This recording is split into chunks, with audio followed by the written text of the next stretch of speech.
Ahora sí. Entonces les decía que se activan, ¿cierto?, las estructuras sensibles al dolor que pueden estar ubicadas en cualquier parte de la cara, intracraneano como extracraneano. Podemos encontrar incluso causas externas al cerebro, como por ejemplo los dientes, como por ejemplo los oídos, el cuello, ¿cierto? Las vértebras cervicales o los músculos paravertebrales que nos pueden desencadenar una cefalea muy intensa. ¿Cuáles son los mecanismos productores del dolor? Pues podemos encontrar tanto de origen intracraneal como de origen extracraneal o incluso craneal. Dentro de los intracraneales podemos encontrar el primer mecanismo, que es la atracción o el estiramiento, sobre todo de los vasos venosos, de las arterias meningias, de la base del cerebro y de las grandes ramas arteriales o venosas.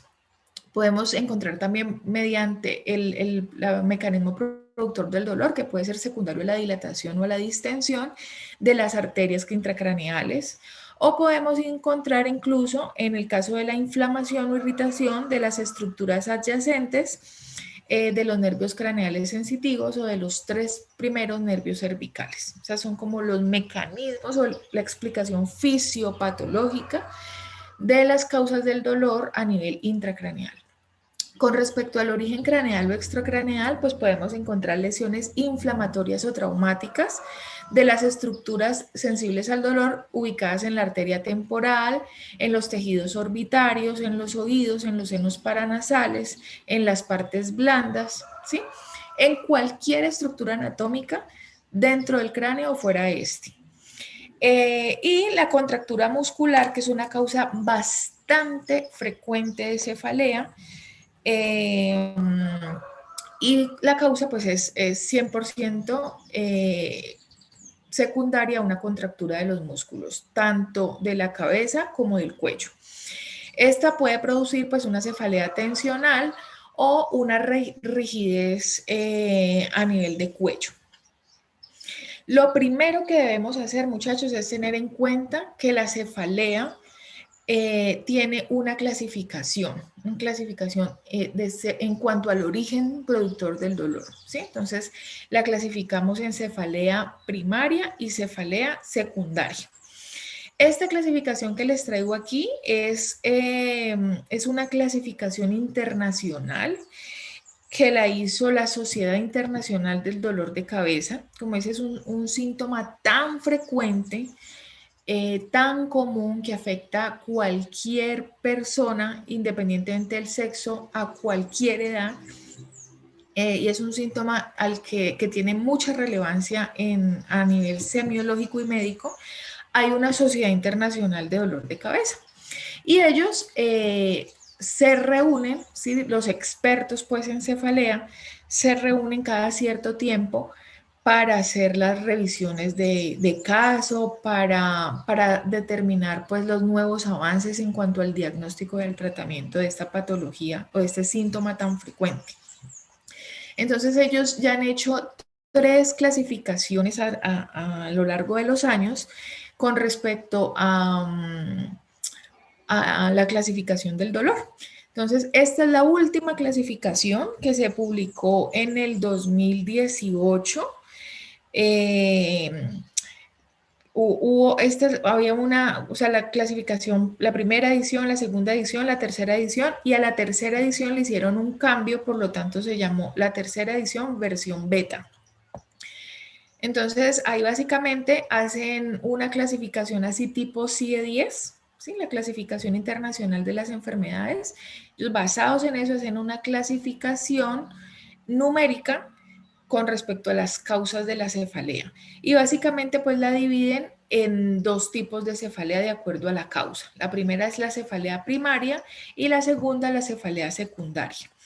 Las primeras 4 clasificaciones, ¿sí?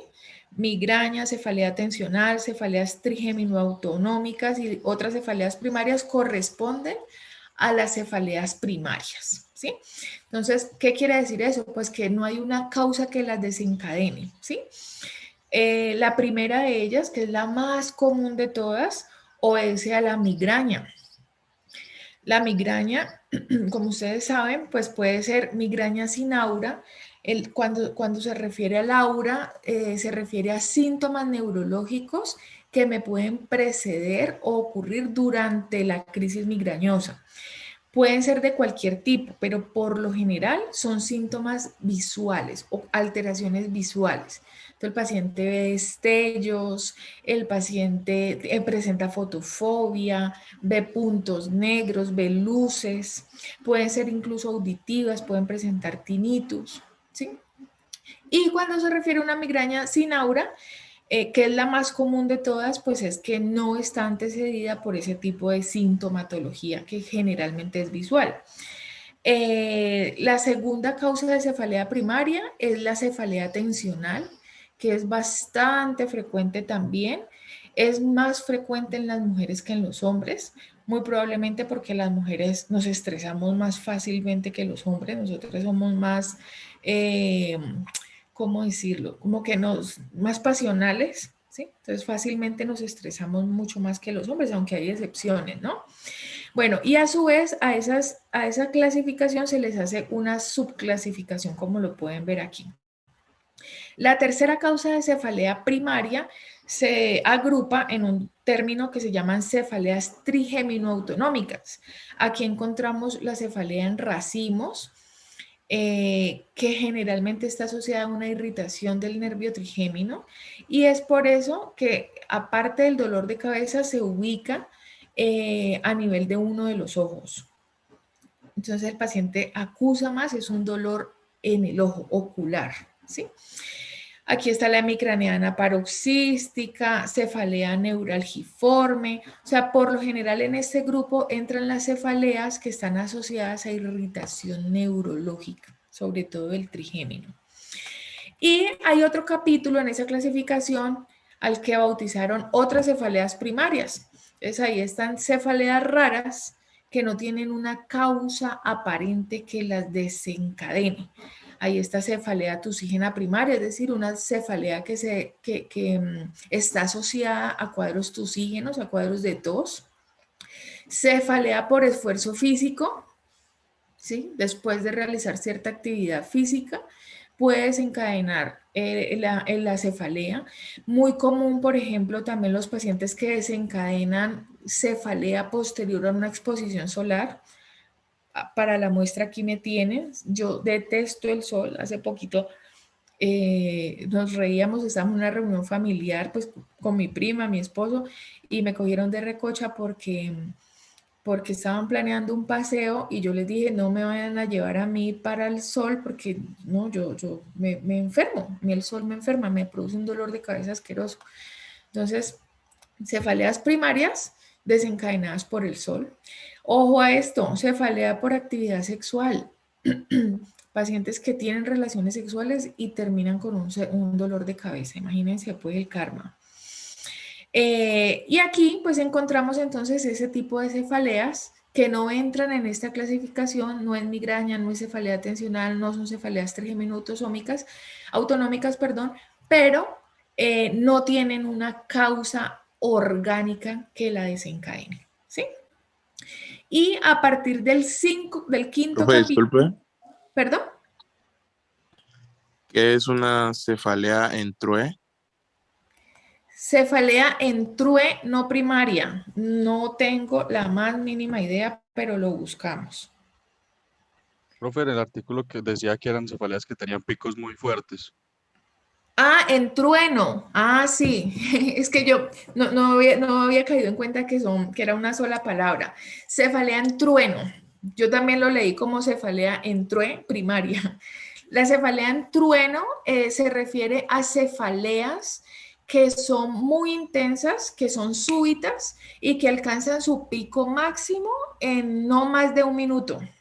Entonces el paciente es una cefalea supremamente intensa, los hace correr, hacen acudir al servicio de urgencias porque son muy intensas y llegan al su pico máximo en pocos segundos. Es en trueno. Yo tampoco no había entendido la palabra, en trueno. Bueno, y él les decía entonces que a partir del quinto capítulo hasta el 14 hace referencia a las cefaleas secundarias, es decir, cefaleas que tienen una explicación orgánica, sí que hay una alteración orgánica que las desencadena. No le di las gracias a Ramos, gracias Ramos. Cefalea atribuida a traumatismo craneal o cervical, ¿cierto? Entonces, obviamente, si yo tengo un trauma craneoencefálico o un trauma a nivel cervical, pues eso muy probablemente me va a desencadenar una cefalea. ¿Cuál es su característica? Pues que esa es una cefalea aguda y que cede tan pronto, cede el mecanismo inflamatorio que produjo ese traumatismo. Es por eso que cuando un paciente tiene un trauma craneoencefálico, si es leve, ¿cierto? Si no ha tenido signos de alarma, si no tuvo pérdida de la conciencia, si no tiene vómito en proyectil, si no tiene focalizaciones o cambios en su estado, en su función neuronal, lo que se debe hacer es dejar a ese paciente en observación neurológica. ¿Qué es esa observación neurológica? Yo lo dejo en observación 6 horitas en el servicio de urgencias y espero que pueda pasar, ¿sí? ¿Qué es lo que generalmente pasa? Pues que hay un dolor que no debe ser muy intenso y que no debe estar asociado a ningún otro signo de alarma, que no le desencadene un vómito en proyectil, que no le desencadene alteraciones en el estado de conciencia, que no se ponga muy somnoliento, que no empiece a estar focalizado, que se le tuerza la cara o que pierda la fuerza o la sensibilidad en alguna de sus extremidades. ¿Sí? Entonces, lo normal es que, pues, hombre, si me golpeo la cabeza, esta me duela. Si yo me golpeo la mano, pues me va a doler, ¿sí? Lo mismo sucede con la cabeza. Si me la golpeo, me va a doler, pero no debo encontrar signos de alarma asociados a ese dolor. Aquí un recorderis que sucede mucho y a mí me causaba mucha, ¿cómo decirlo? Sí, impresión o inquietud. Yo trabajé muchos años en urgencias de pediatría. Como ustedes entenderán, es bastante frecuente los traumas craneoencefálicos en los niños. Entonces las mamás se angustian y pues salen corriendo obviamente al servicio de urgencias. Entonces, ¿qué le hace uno? Observación neurológica. Y las mamás se le quieren coger a uno a puño y pata. Entonces, no, tómele un TAC, porque ya está buscado en Google. Entonces, tómele un TAC, tómele una resonancia. Entonces, uno les debe explicar que no es necesario si no presentan signos de alarma. Simplemente se deja en observación por 6 horas y espere. Espere si aparecen o no aparecen signos de alarma. Si aparecen signos de alarma, pues ahí sí procedemos a tomar el TAC. Entonces ellas, ahí en el servicio de urgencias, a no dejarlos dormir. ¿Por qué no se pueden dejar dormir? Eso es un mito de abuela. Sí se puede dejar dormir uno después de un trauma craneoencefálico. Lo que hay que hacer es fijarse que el paciente despierte fácilmente, ¿sí? Entonces, si tiene sueño, yo lo puedo dejar dormir. Y ellas se angustiaban y el niño llorando. Imagínense uno con un dolor de cabeza, los niños lloran y lloran y lloran y lloran hasta que les da sueño y la mamá a no dejarlos dormir. Entonces hay que explicarles que sí se puede dejar dormir, pero lo que hay que hacer es con frecuencia, cada horita, media hora, hacerle movimientos para que despierte, estimularlo, llamarlo, ¿sí? Y si el paciente despierta, pues no hay problema. ¿Listo? Eso es para medir el estado de conciencia. Podemos encontrar dentro de las cefaleas secundarias también las cefaleas atribuidas a trastornos vasculares, ¿cierto? Si yo tengo un aneurisma, si yo tengo una hemorragia intracraneal, si yo tengo un ictus, una arteria que se me coartó y no me está fluyendo sangre hacia el cerebro, pues obviamente eso va a desencadenar un dolor, ¿cierto? Las cefaleas atribuidas a trastornos intracraneales, pero no vasculares. Es decir, cuando hay un problema intracraneal que no está secundario, que no es producido por un trastorno a nivel de arterias o de venas. ¿Qué es lo más frecuente? Pues que haya un incremento de la presión intracraneal, secundaria a un aumento del líquido cefalorraquídeo. Podemos encontrar también aumento de la presión intracraneal, pero secundaria a un proceso inflamatorio, ¿cierto? que no sea secundario a un proceso infeccioso. Podemos encontrar también aquí en este capítulo las cefaleas que son secundarias a neoplasias, a tumores intracraneales. Cefaleas secundarias a crisis epilépticas. Hay pacientes con epilepsia que mejor dicho, no todos los pacientes con epilepsia desencadenan la convulsión. Hay pacientes epilépticos que desencadenan dolores de cabeza fuertes y no la típica convulsión de la mayoría de los epilépticos, ¿sí? Las cefaleas atribuidas a malformación de Chiari tipo 1 son trastornos más vasculares, del polígono este de Willis. Cefalea atribuida a otros trastornos intracraneales no vasculares, ahí entran las que no se ajustan a los demás subtítulos de ese capítulo. Las cefaleas por administración o supresión de alguna sustancia. Aquí es común también en ciertos pacientes que empiezan a generar como abstinencia al café, por ejemplo. Son tan adictos al café, toman con tanta frecuencia café, que eso generan de cierta manera una adicción a esta sustancia y cuando la suspenden pueden desencadenar cefalea por abstinencia. Sucede bastante con el café, por ejemplo. En el capítulo 9 meten las cefaleas que son atribuidas a infecciones, ¿cierto? Infecciones intracraneales o infecciones incluso sistémicas. En el capítulo 10, cefaleas atribuidas a trastornos de la homeostasis. Perdón que alguien está levantando la mano. Profe, es que tengo una pregunta. En el Cuéntame, capítulo usuario. 5, Dime.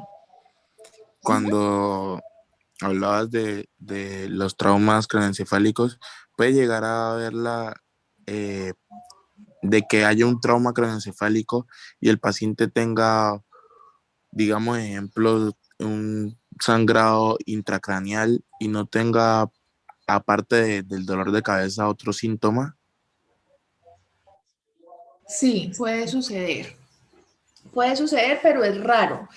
Y generalmente, o sea, cuando el sangrado es muy escaso, puede que no sucedan los síntomas tan floridos, pero con el paso del tiempo se va acumulando esa sangre en el espacio intracraneal y llega el momento en que sí o sí empieza a generar otros síntomas aparte del dolor. Vean que esto es bastante frecuente, muchachos. He visto varios casos de pacientes. Yo en el momento soy la epidemióloga del hospital del Raúl Orejuela Bueno, entonces a mí me corresponde hacer las unidades de análisis de todas esas muertes raras, ¿sí? Cuando hay eventos adversos o cuando algo raro sucede con el paciente, esos casos los debo analizar yo. Por lo tanto, me llegan casos bastante extraños o raros y complejos y me toca asesorarme de expertos y eso. Entonces, he visto varios casos de pacientes mayores, sobre todo, que se caen y los llevan para urgencias, se deja al paciente en observación y en las 6 horas no presenta ningún síntoma. Se manda para su casa y al otro día o a los 2 días llega el paciente muerto. Entonces, pues ante el antecedente de trauma, toca hacerle la necropsia médico-legal, ¿cierto? Abren el cuerpo, lo examinan bien para buscar la causa de muerte y le encuentran la hemorragia subaracnoidea. Entonces, ¿cómo es posible? ¿Cómo no le identificaron los síntomas en urgencias? ¿Por qué pasa? Porque muy probablemente el sangrado era tan escaso que no alcanzó a manifestar en las primeras 6 horas nada más allá de dolor de cabeza.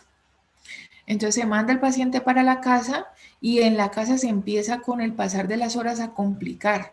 Entonces empieza con la pérdida de conciencia, con trastornos en el estado de conciencia y lo dejan allá en la cama tirado y nadie más lo voltea a mirar y cuando van a ver el paciente está muerto. Entonces por eso siempre que demos salida a un paciente debemos indicar eso, ¿no? Recomendaciones y signos de alarma y lo debemos consignar en la historia clínica. Paciente se dejó en observación durante 6 horas, no se identificaron signos de alarma, paciente está estable hemodinámicamente, se le da salida y Se le dan recomendaciones y signos de alarma a su familia.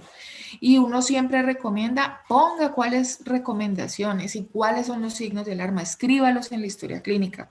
Entonces le explico a los familiares que si presenta un dolor de cabeza muy intenso, conoce que no se da con analgésicos, que está muy adormecido, que presenta cambios en el estado de conciencia, que presenta focalizaciones como adormecimiento o pérdida de la fuerza en alguna de las extremidades, debe consultar inmediatamente por urgencias, porque pasa eso que tú dices, puede pasar. Es raro porque por lo general, pues cualquier poquito de sangre que uno tenga por fuera de los vasos sanguíneos y que esté haciendo presión en el cráneo, eso se manifiesta, pero hay excepciones. O sea, acuérdense que en medicina nada es 100% real. Siempre hay excepciones, siempre hay pacientes atípicos. Entonces, eso que tú dices puede suceder. Profe, porque yo he escuchado casos de que, ejemplo, se le estallan aneurismas y pues crean una hemorragia cerebrovascular, pero pues en la urgencia no le detectan nada, lo mandan a la casa y en casa se mueren.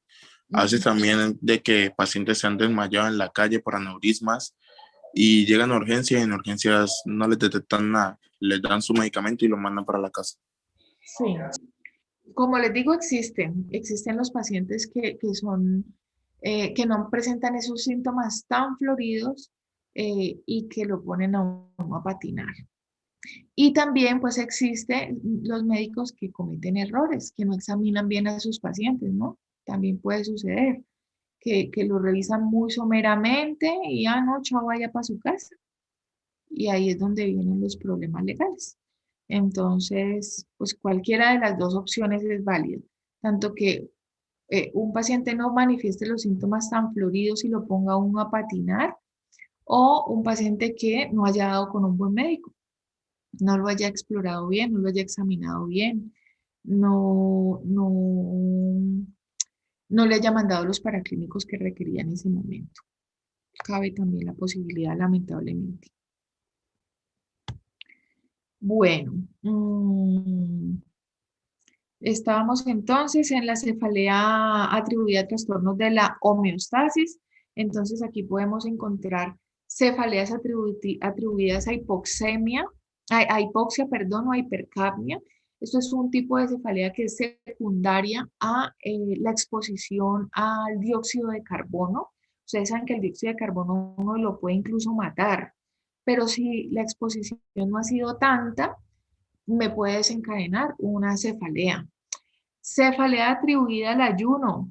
Yo me imagino que aquí a todos nos ha pasado, ¿cierto? Cuando duramos mucho tiempo sin comer y nos desencadena dolor de cabeza. Y vamos y comemos, nos sube un poquito el azúcar y se acabó el problema. Entonces, ese tipo de cefaleas entra dentro de este capítulo. ¿Listo? En el capítulo 11 están las cefaleas o dolores faciales, más que cefalea corresponde a un dolor facial y es secundaria a trastornos del cráneo, cuello, ojos, oídos, nariz, senos paranasales, dientes, boca o de otras estructuras faciales o cervicales. Eh, yo les voy a contar mi experiencia personal, no me da pena, qué carajo, aquí estamos entre médicos, futuros médicos. Yo siempre he sido migrañosa, llevo varios años con migraña y en junio del año pasado me dio COVID. Me dio con un dolor de cabeza impresionante como nunca en mi vida. Yo pensé que me iba a morir, me despedí de toda mi familia y me acostaba esperando la convulsión porque no me quitaba con nada. O sea, era el dolor más impresionante de la vida. Me dio cefalea, anosmia y ageusia. No me dio nada más, no me dio nada respiratorio, pero fue el dolor de cabeza más impresionante de la vida. La cefalea se me quitó, el COVID se me quitó. Cuando a mí me dio, pues apenas estaba llegando el COVID acá a Colombia, el COVID llegó en marzo, a mí me dio en junio. Entonces había muy poca información, los protocolos eran muy distintos. Si ustedes se acuerdan, antes a uno le hacían la segunda prueba, ¿cierto? A los 14 días y hasta que esta no saliera negativa, no lo dejaban salir. A mí me salieron 3 pruebas positivas. Estuve aislada 2 meses.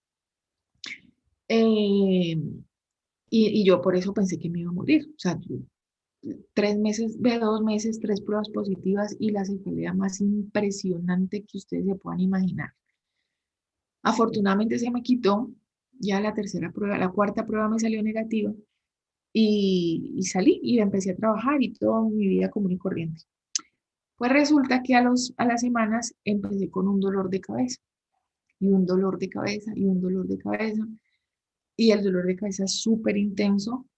Me tienen que medicar todo el tiempo, tomo medicamentos súper fuertes eh, y era tal mi desespero. Actualmente estoy con neurología y bueno, una cantidad de cosas. Ya afortunadamente me ha cedido un poquito el dolor de cabeza. Me han hecho resonancia, me han hecho tal, me han hecho de todo y la conclusión es que es una cefalea migrañosa complicada por COVID. Eso me dijo el neurólogo. Y a lo que voy de este capítulo es que yo decía en mi desespero, cuando veía que me salía el TAC bueno, la resonancia buena, ¿serán los dientes? ¿Será que tengo alguna caries? Y me fui, yo hace muchos años tuve un problema con una muela que tenía molestia en esa muela, fui donde un odontólogo, me revisó y me dijo, no, no tienes nada, ¿yo estás seguro? Sí, no tienes nada, pero la muela me seguía molestando, fui donde otro odontólogo, me la abrió y me dijo, mira, qué cosa tan rara, hay una caries por allá adentro, pero la parte superficial no se veía. Entonces me mandaron a tratamiento de conducto y todo el cuento. Entonces yo dije, puede pasar, porque me pasó, que uno tiene una lesión en un diente y no se lo diagnostican. Entonces, ahorita que con el dolor de cabeza fui nuevamente donde un odontólogo, me abrió la muela, me revisó, me dijo, no tenés nada. Entonces yo le dije, doctor, revíseme por favor bien porque a mí ya me pasó esto. No, no tienes nada, la muela está divinamente. Fui donde otro odontólogo, doctor, veas que tengo mucho dolor de cabeza, yo creo que puede ser secundaria a la muela. Me abrió la muela, no, no tienes nada, por favor revíseme, no, no tienes nada. Fui donde un endodoncista, me abrió la muela, me dijo, pues la única es que quitemos ese conducto y revisemos, yo quítelo porque yo creo que ese puede ser mi dolor de la cabeza. Aunque a mí la muela no me dolía, pero pues yo en mi desespero. El endodoncista me abrió la muela, que no encontraba nada, pero que prefería mandarme con otro endodoncista que tenía un equipo especial para que me revisara bien. Me mandaron donde ese otro endodoncista, no, no tiene nada, yo doctor, revíseme por favor, me abrió y me abrió y me abrió la muela hasta que me la partió. Entonces, en mi desespero por buscar el origen de mi cefalea, perdí un diente. Lloré a lo que no está escrito, ya lo superé, ya, qué carajo, pues es un diente. Ya tengo pendiente que me pongan mi implante. Ya me pusieron el implante, me falta el diente y qué mueca. Yo que amaba mis dientes y ostentaba tener los dientes más bellos del mundo, perdí un diente buscando la causa de mi dolor de cabeza. Entonces, esto sucede, muchachos, y sucede mucho. Pacientes con dolor de cabeza y el origen está en un pinche diente. Una herramienta que puede funcionar a la hora de hacer el examen físico es percutir el diente, ¿sí? Si esa percusión del diente desencadena el dolor o lo exacerba, puede ser esa la causa. Pero, como les digo, a mí la primera vez no me dolía el diente y aún así eso me desencadenaba dolor de cabeza. Entonces ya les conté mi anécdota. Revisamos en el 12 capítulo, cefalea atribuida a trastorno psiquiátrico. Imagínense, la somatización, muchachos, y eso existe, ¿sí? Los pacientes, he visto varios casos ya, pacientes que, por ejemplo, en su familia o algún conocido murió por un aneurisma cerebral y el paciente empieza a somatizar y empieza y yo tengo, y van a consulta y dicen, es que mi vecino se murió súbitamente porque se le rompió un aneurisma y yo creo que yo tengo lo mismo. Y en efecto, o sea, no se lo están inventando, en efecto desencadenan dolores de cabeza, ¿sí? Neuropatías craneales dolorosas y otros dolores faciales, neuralgias del trigémino, neuralgias del glosofaringio, neuralgias del nervio intermedio, neuralgias occipitales, neuritis ópticas, O sea, trastornos más por inflamaciones neurológicas. Otras cefaleas son cefaleas que no clasifican dentro de estos otros capítulos o cefaleas no especificadas que están en estudio y que no han podido determinar la causa. ¿Listo? Entonces, vamos a ver causas de cefalea. Ay, perdón, que aquí yo creo que se me perdió.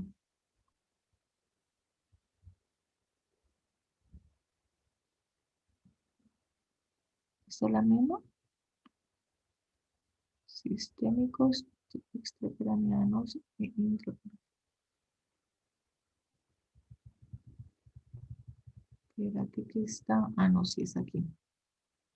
Causas de cefalea secundaria, entonces encontramos trastornos extracraneanos, ¿cierto?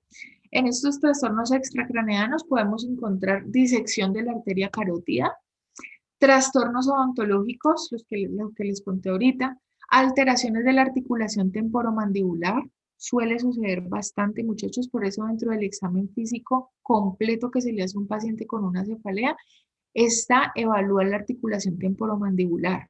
Entonces sujetamos o ponemos las manitos sobre la articulación temporomandibular y le pedimos al paciente que abra y cierre la boca.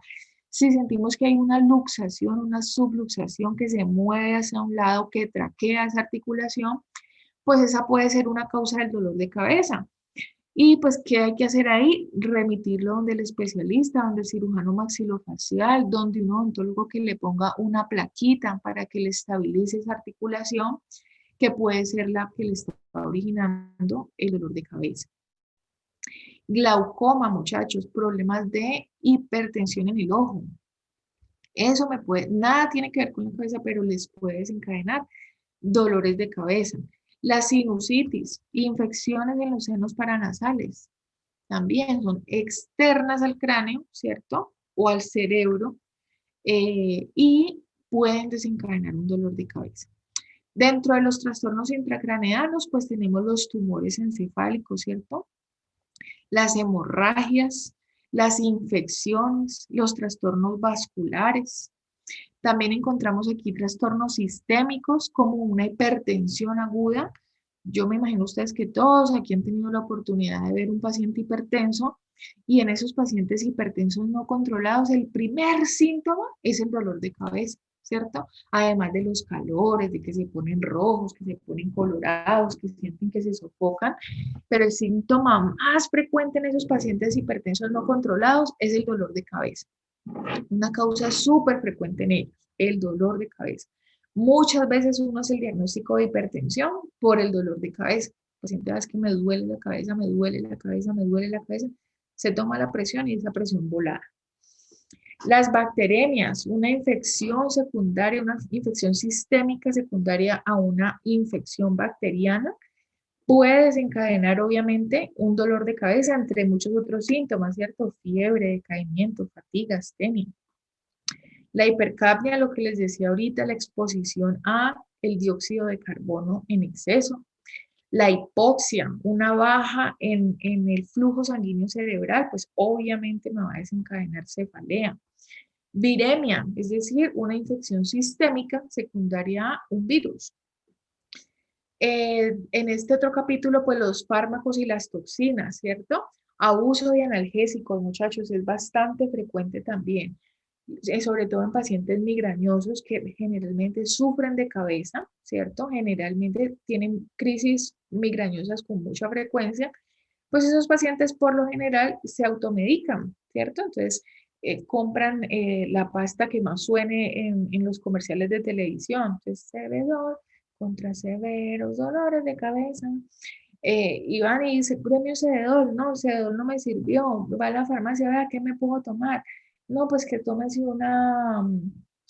una cafeína más ergotamina. No, pues que tomes un acetaminofén con hidrocodeína, con codeína, con hidroxicodona, y empiezan a usar y a abusar de analgésicos y se vuelven dependientes de los mismos. Entonces, cada vez ese dolor se exacerba más y cada vez van a requerir más Uso de analgésicos suele suceder bastante, entonces por eso la importancia de educar a los pacientes y como siempre asustarlos con respecto a la automedicación y a lo grave que esta puede ser. Abstinencia a la cafeína, lo que les decía ahorita, los pacientes que son adictos a la cafeína, suele suceder. Yo conozco, tengo una compañera que es adicta a la cafeína y le da abstinencia.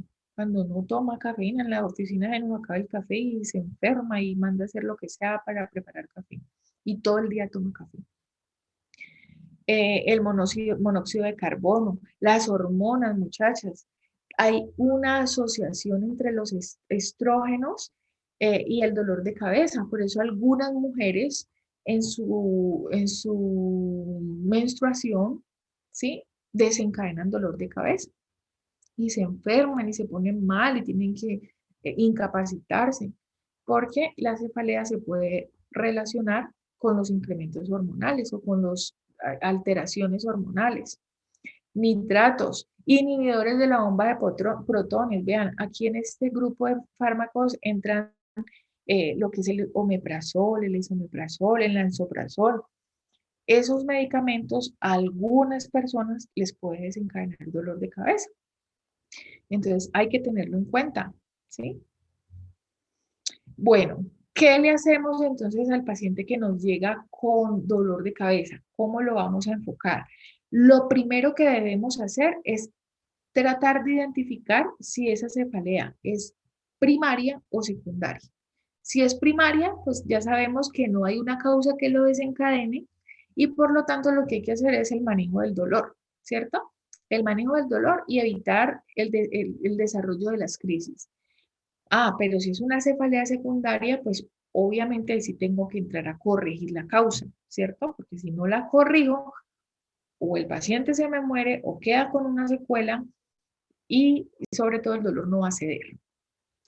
Debemos buscar o comprobar si hay presencia de síntomas que nos indiquen que hay una causa grave que lo esté desencadenando. Eh, entonces buscar si lo despierta por la noche, si está asociado a vómitos en proyectil, si hay focalización en el paciente, si ha perdido fuerza en alguna de sus extremidades, si está disártrico, ¿sí? Cuando no identificamos ninguna de esas causas o síntomas graves, pues nos vamos a concentrar en determinar cuál de las cefaleas primarias está padeciendo. ¿Será una migraña? ¿Será una cefalea tensional? ¿O será una asociada a trastornos neurálgicos? ¿Listo? Espérate, ¿cómo es que se dice? Trigeminoautonómicas. Es trigeminoautonómica. Bueno, recuerden ustedes la importancia de hacer la adecuada anamnesis, ¿no? Como siempre, cada síntoma que el paciente me manifieste, pues yo tengo que desarrollarlo bien, averiguar bien el bochinche, como siempre le digo a mis estudiantes. Los médicos somos unos bochincheros de aquí a Pekín, unos chismosos, no bochincheros, sino chismosos. Tenemos que averiguar bien qué es lo que pasó. Tener dolor de cabeza, ¿hace cuánto? ¿Cómo? ¿Dónde? ¿Por qué? ¿Cómo le empezó? ¿Qué tomas para mejorarlo? ¿Con qué te empeora? ¿En qué momento del día? ¿Sí? Averiguar bien el chisme, bien averiguado. Y aquí pues está la anamnesis, ¿cierto? Que todo, ve, la mnemotecnia, perdón, que todos conocemos que corresponde a la licia, que sabemos que muchos síntomas no aplica, pero en la cefalea aplica divinamente. Entonces la A corresponde a aparición. ¿Hace cuánto tienes el dolor de cabeza? No es lo mismo el paciente que lleva 2 horas con dolor de cabeza al paciente que lleva padeciendo meses o años el dolor de cabeza, ¿cierto? Si lleva mucho tiempo con el dolor de cabeza, entonces es importante preguntar, ¿ha tenido la misma intensidad todo este tiempo? Doctor, yo sufro dolor de cabeza hace 20 años. ¿Hace 20 años te duele igual? No, doctor. Antes yo lo controlaba con medicamentos, con el Cebedol, con el acetaminofén. Ahora no lo controlo con nada. Entonces, eso hay que registrarlo en la historia clínica. Paciente que padece cefalea hace 20 años, pero desde hace 15 días, desde hace 2 horas, no cede con ningún medicamento. El dolor se ha incrementado ostensiblemente, no lo tolera, ¿sí? Lo incapacita, lo limita. Entonces, sí, ser muy específicos en cuanto a cómo apareció el dolor, hace cuánto apareció y si ha cambiado desde que apareció hasta el momento.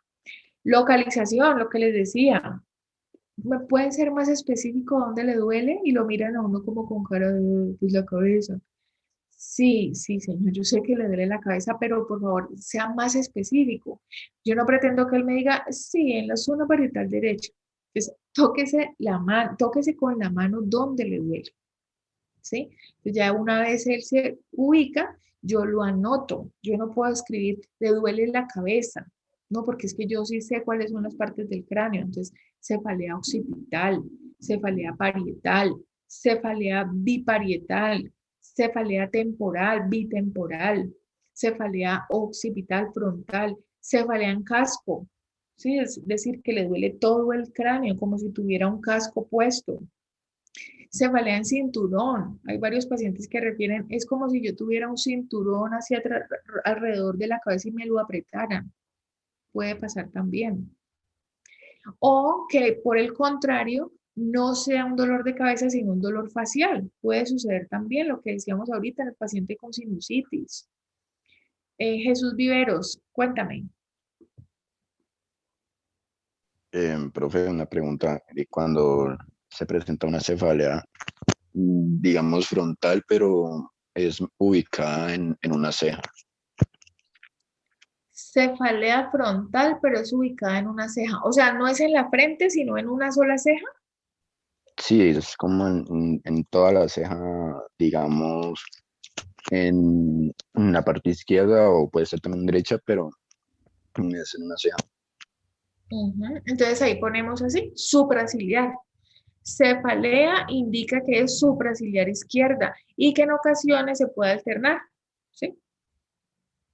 Esa cefalea, por ejemplo, es muy migrañosa, ¿no? Cuando el dolor de cabeza es por migraña, es de causa primaria y es debido a una migraña, por lo general tiene ese comportamiento, es hemicraneano. Puede que no le duela toda la cabeza, la de mi cabeza izquierda o la de mi cabeza derecha, sino una porción de la cabeza izquierda o una porción de la cabeza derecha.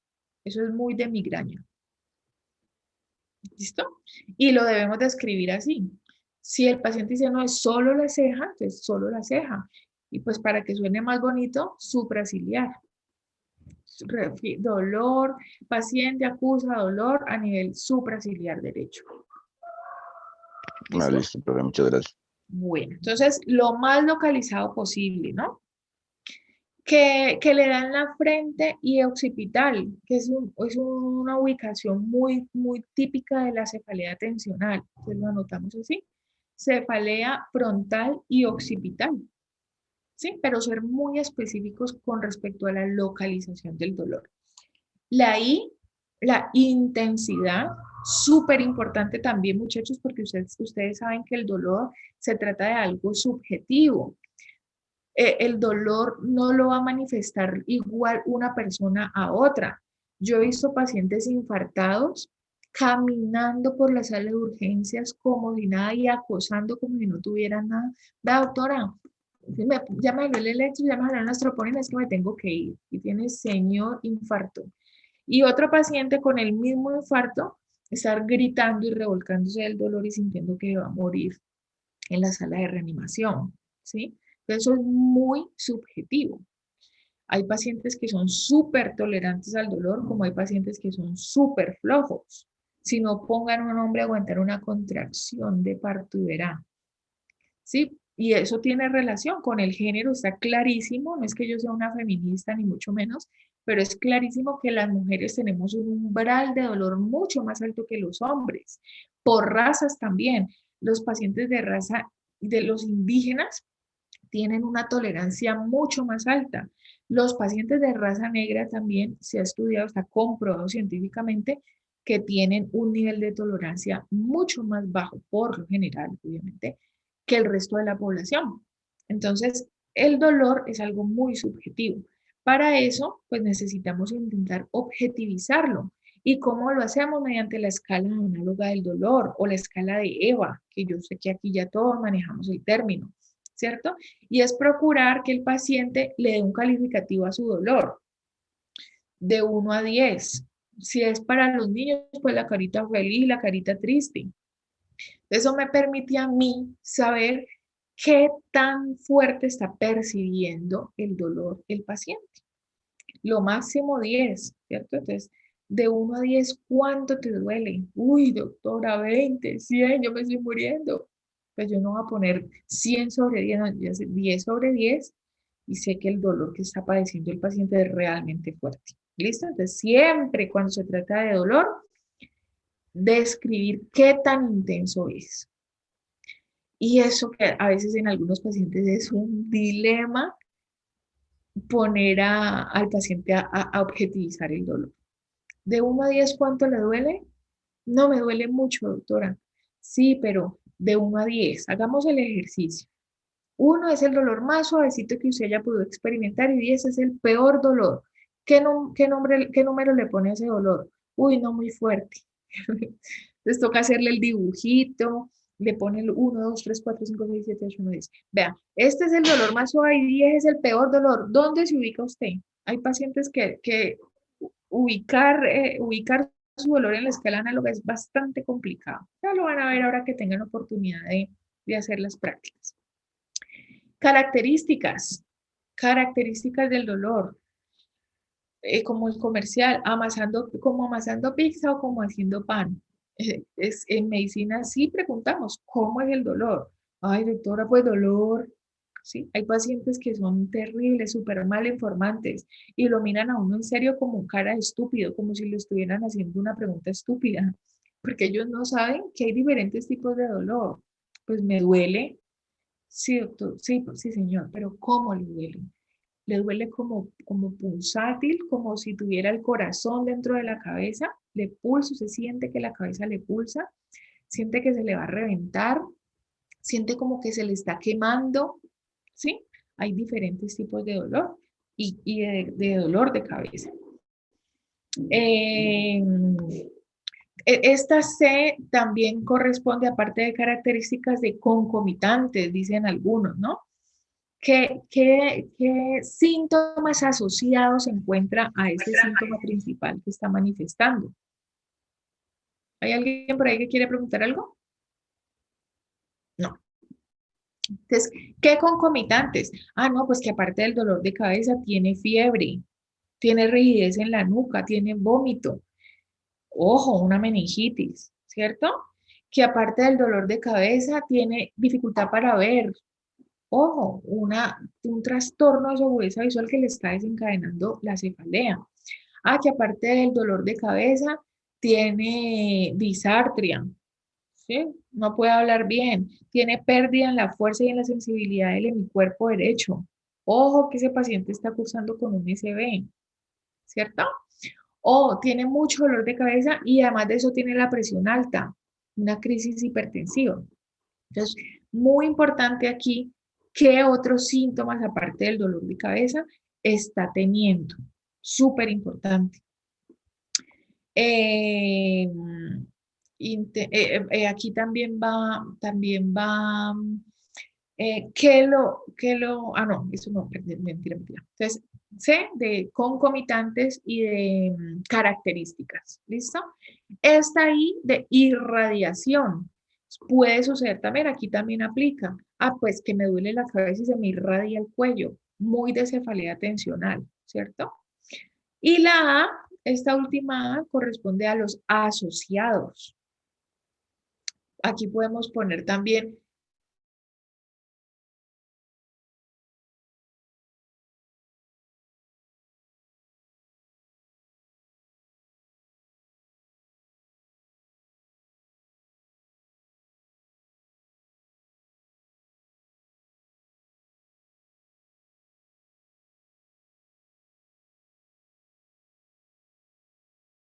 ¿cierto?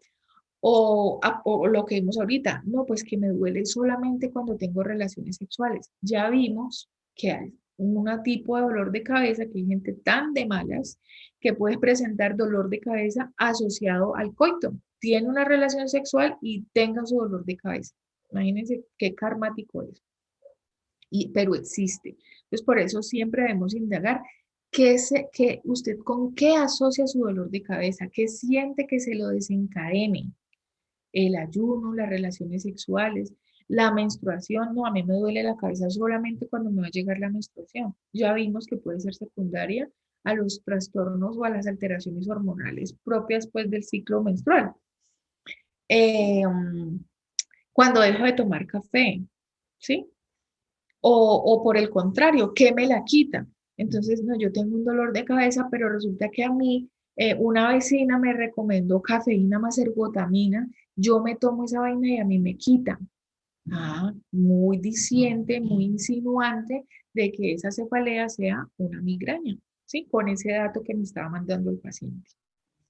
Es súper importante una muy buena anamnesis, preguntar bien el chisme, ¿listo? ¿Qué dice aquí? Se registran factores que exacerben y la hacen desaparecer, la posición de la cabeza, horas del día, también muy importante.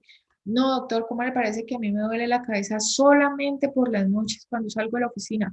Eso es muy, muy, muy de una cefalea tensional. Tuvo toda la tensión del día ahí trabajándole hasta que llega el punto en que ya el organismo no aguanta y dispara el dolor. Que la luz. Uy, doctora, yo tengo ese dolor de cabeza y no tolero la luz, no tolero el ruido. A mí me pasa. Yo tengo 2 hijos, me duele la cabeza casi que todos los días de mi vida.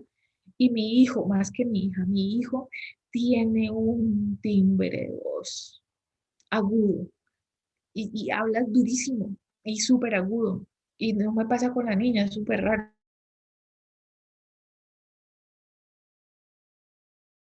Entonces yo digo, hijo, mérmale el tono de voz. Perdón un momentico, voy a contestar una llamada, un minuto.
Bueno, entonces, como les decía, los sonidos, ciertos sonidos o la luz pueden desencadenar, pueden exacerbar o pueden empeorar los síntomas.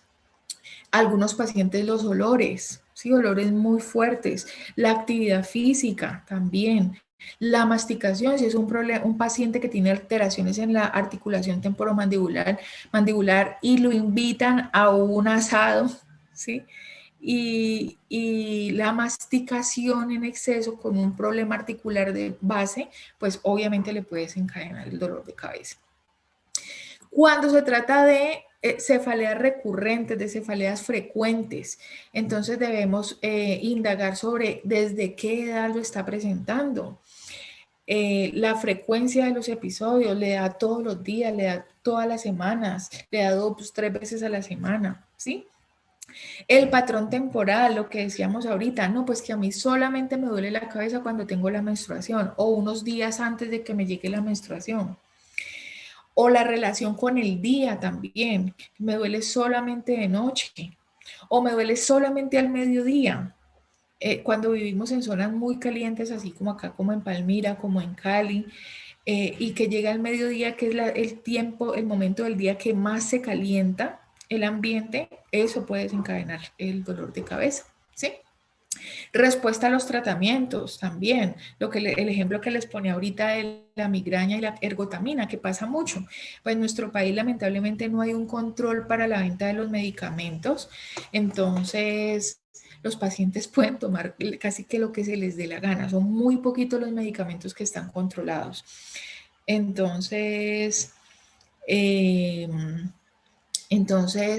los pacientes pueden tomar de todo. No, yo tomo esa ergotamina que es para la migraña y me mejora. Entonces, eso es prácticamente, blanco es, frito se come y gallina lo pone. Pues huevo, tiene dolor de cabeza y quita con ergotamina, migraña, ¿cierto? Entonces, por eso es muy importante indagar sobre los medicamentos que el paciente usa y sobre todo si funcionan o si no funcionan.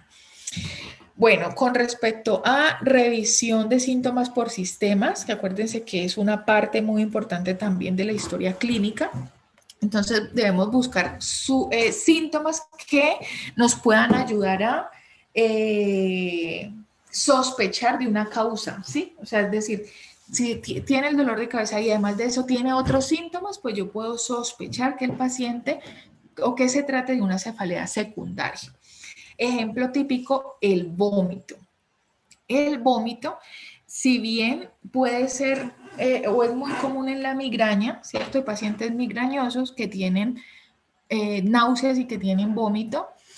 También el vómito me puede indicar hipertensión intracraneana.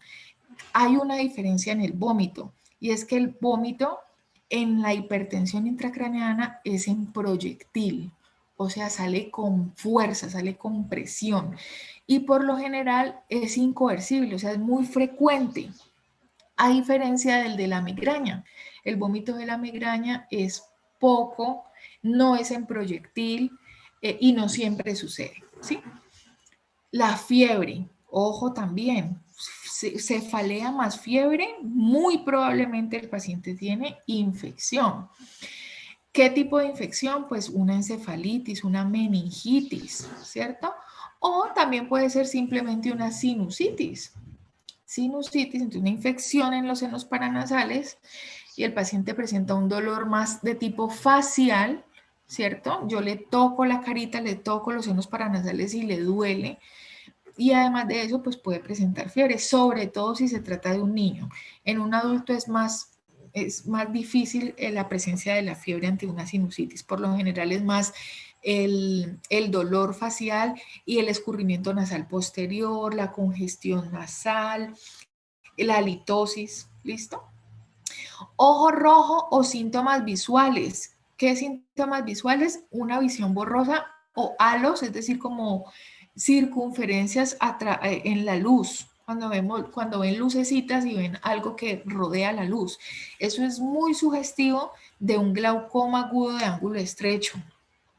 Dolor de cabeza, dolor en el ojo, uno de los ojos se torna rojos y tiene trastornos visuales, ojo, hay que remitirlo con urgencia al oftalmólogo para que le tome la presión en ese ojo y le empiece el tratamiento.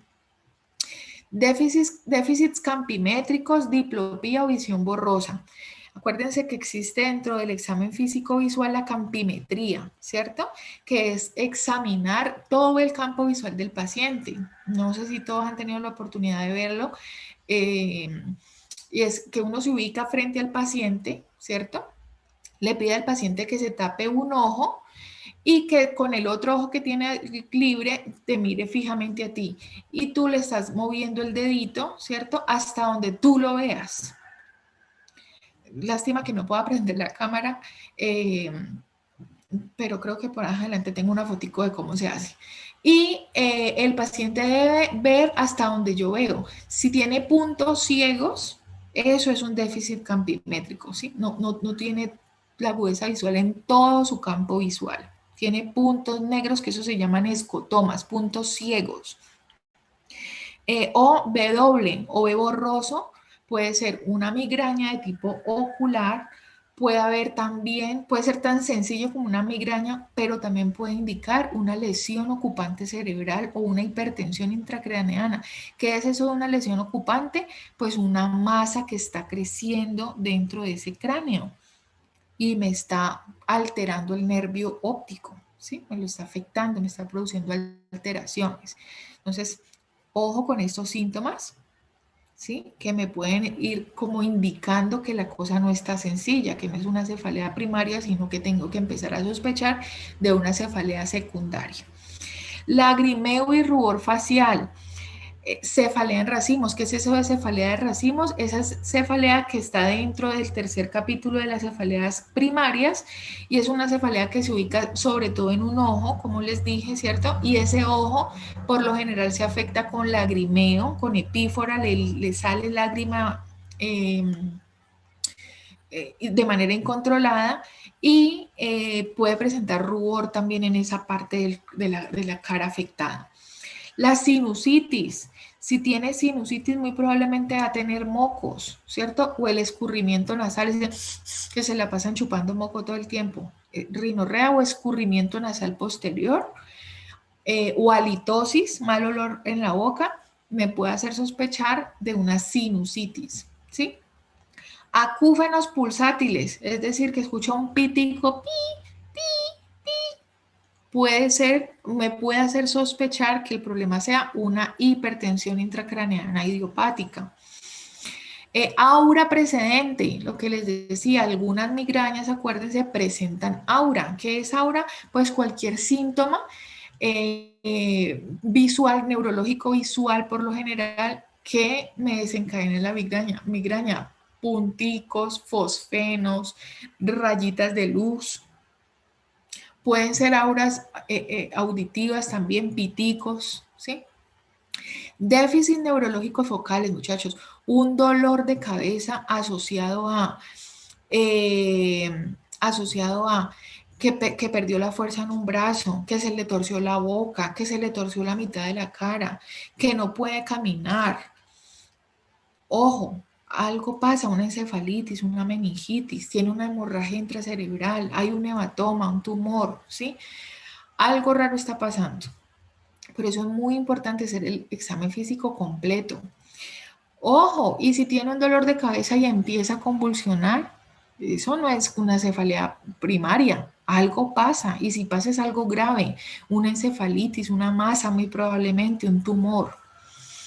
Síncope al inicio de la cefalea, le dolió la cabeza y chumburún se fue al piso, una hemorragia subaracnoidea muy probablemente.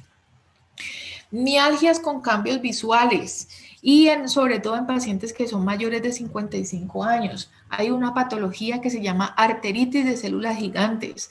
Afecta a la población mayor de 55 años y es un cambio epitelial de las arterias, ciertos cerebrales, se engrosan y se engrosan tanto que empiezan a coartar el flujo sanguíneo y pueden llevar incluso una ceguera definitiva, y se caracterizan también porque dan mialgias, dolores musculares, ¿sí?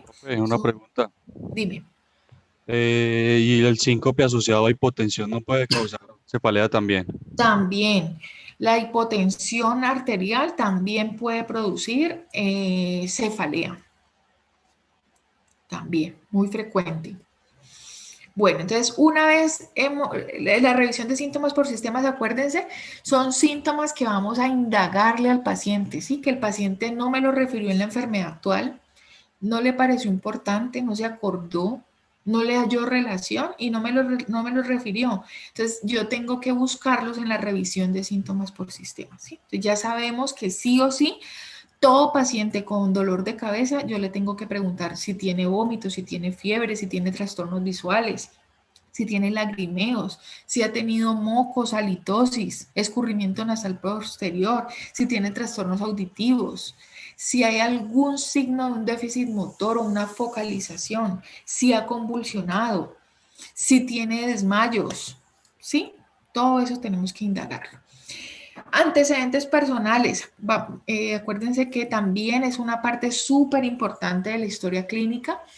En los antecedentes personales debemos buscar factores de riesgo para el dolor de cabeza, como el uso de ciertos fármacos, lo que decíamos ahorita, pacientes que se empiezan a volver adictos a los medicamentos o que padecen de dolor de cabeza frecuente y usan de manera indiscriminada analgésicos y llega el punto en que ya esos analgésicos no les funcionan. Entonces debemos preguntar, ¿usted con qué frecuencia toma medicamentos y qué medicamentos toma? ¿Sí? El consumo de ciertas sustancias como la cafeína, que ya vimos, ya hablamos también de la cafeína. Si le han hecho una punción lumbar reciente, muchachos, esa es una causa de dolor de cabeza súper frecuente. Un paciente al que le toman una punción lumbar, le sacan más líquido del permitido, ¿cierto? Y eso le puede desencadenar una cefalea. Y es una cefalea incapacitante, súper intensa, que mejora con el reposo.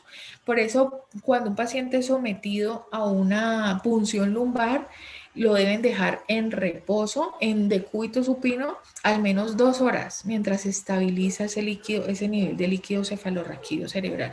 Si el paciente se para muy rápido, puede desencadenar un dolor de cabeza y es un dolor de cabeza bien difícil de manejar.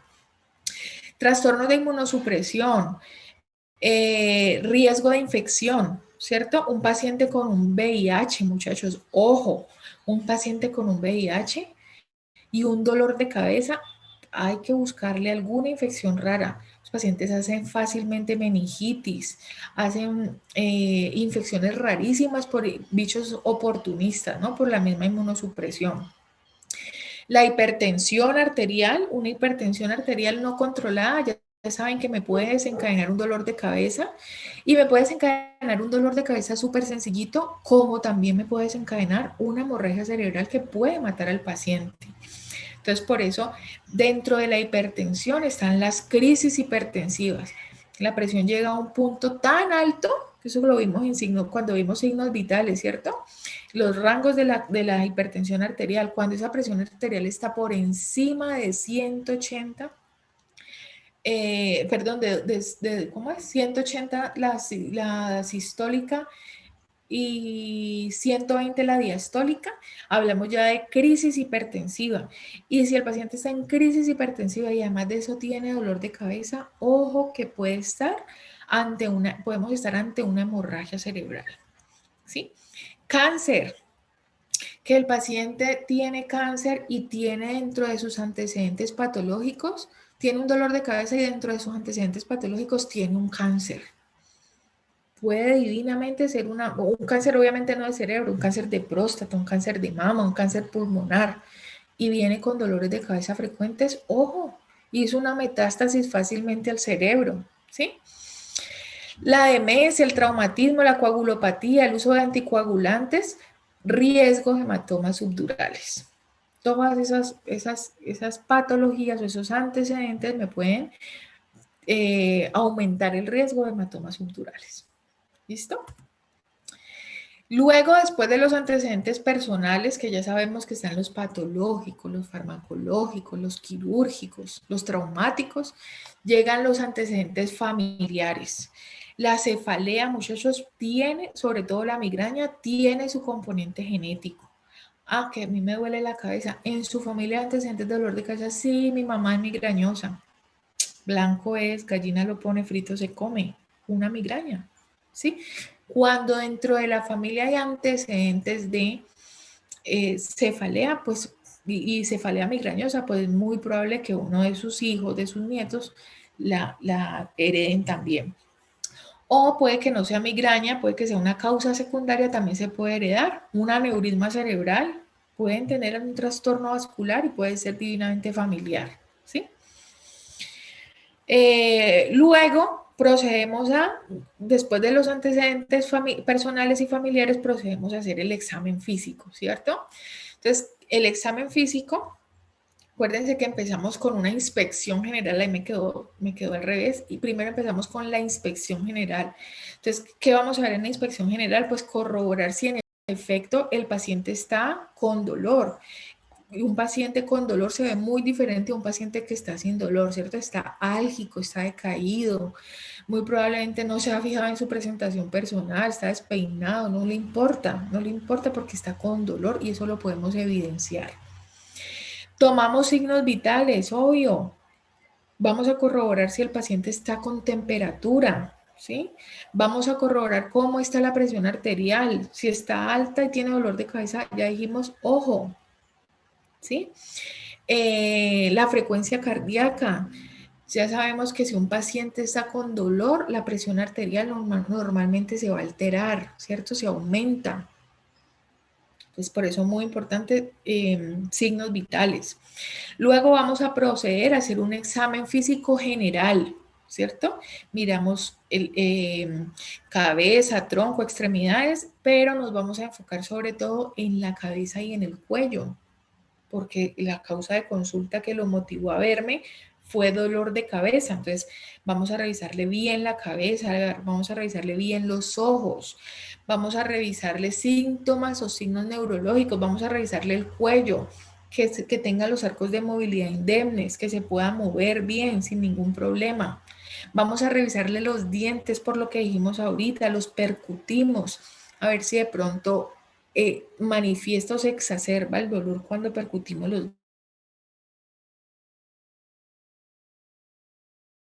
dientes. Vamos a revisar si hay alguna cosa, que estamos en una vacunación masiva